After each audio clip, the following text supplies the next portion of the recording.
Hello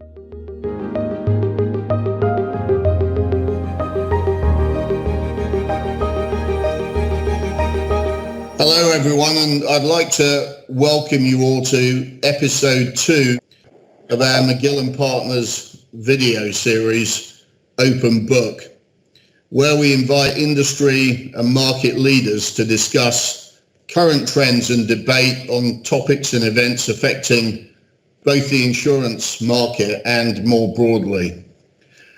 This week, I'm absolutely honoured and delighted to welcome Hank Greenberg, who is a man that really needs absolutely no introduction. Hank is the chairman of Star Companies. Prior to his position at Star, he was the chairman and CEO of AIG, a former Star subsidiary which became the first fully licensed foreign insurance company in China. Under his nearly 40 years of leadership, AIG grew from an initial market value of $300 million to a $180 billion firm, becoming the largest insurance company in the world. Hank is considered one of the greatest business leaders in the world, and it just so happens that we're incredibly fortunate that he also works in the insurance industry. So it's a great honor for me to compare notes with my good friend Hank. Working from home has become a kind of a habit now for most companies, and they're finding things that they didn't know before. And I'm not sure they'll go back the way it was completely when this is over. There are many jobs that can be done from home, given technology that exists today and the loyalty of many people.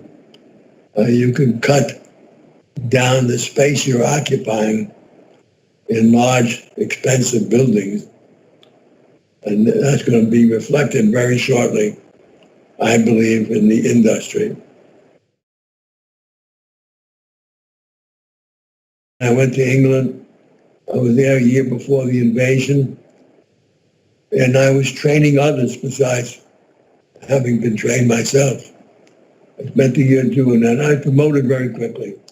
I became a sergeant when I was about 18 and a half years old, and moved up in rank throughout the war. I came back.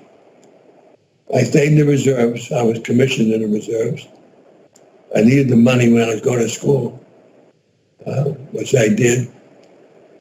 I finished high school, college, and law school, and then the Korean War broke out. I was a company commander in Korea. That's different. I would tell you that's a different experience. You're responsible for other people's lives, and I had a policy. I wouldn't ask anyone to do anything that I wouldn't do. Ever. I did join Star. My first job was to build an A&H department. And we did it very successfully. It became the largest international A&H business in the industry in a very short time. He owned a company in the United States called the American Home, which was an utter failure. As all small property casualty companies were, their expense ratio was much too high.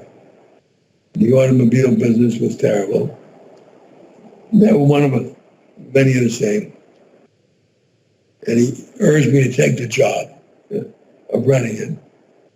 He wasn't doing me a favor at the time. I said I would do it on condition that I do what I have to do. I don't want any second guessing.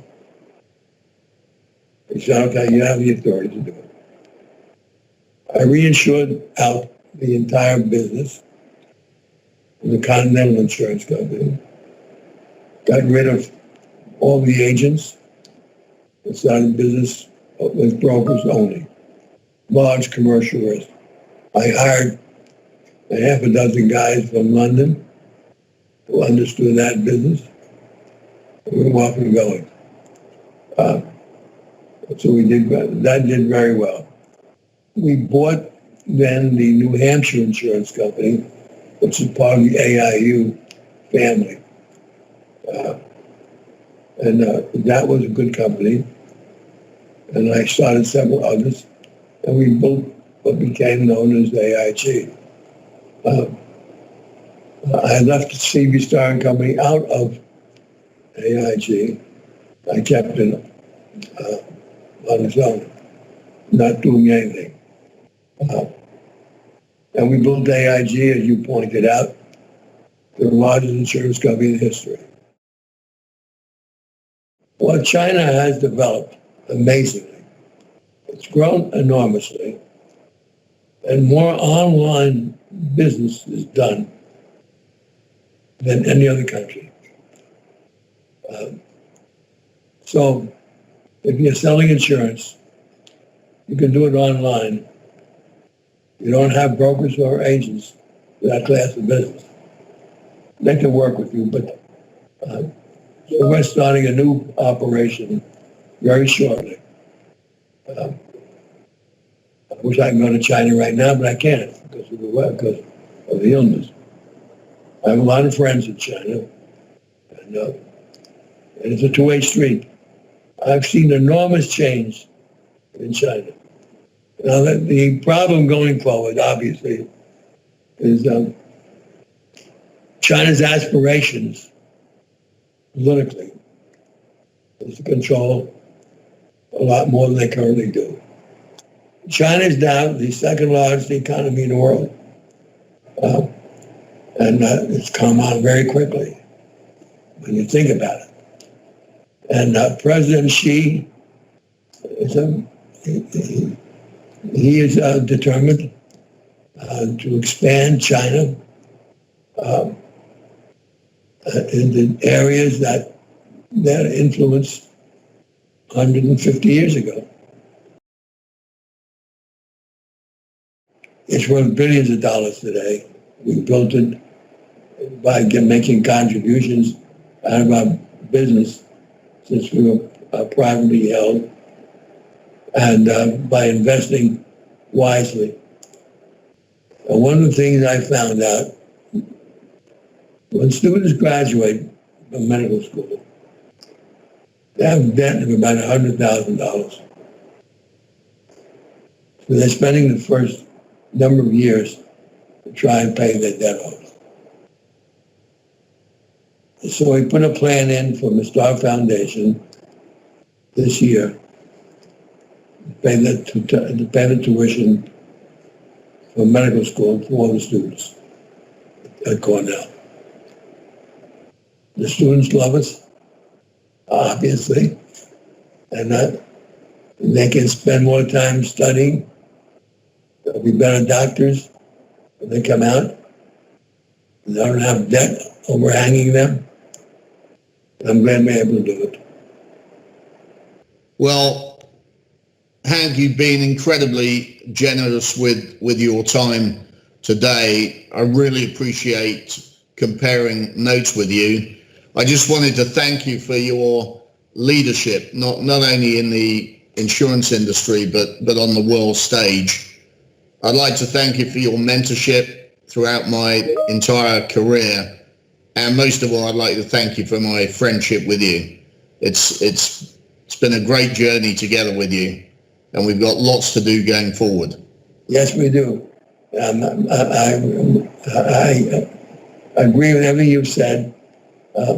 I consider you a very close friend, a great ally, and I learn a lot from you when I see you. So thank you for taking the time also.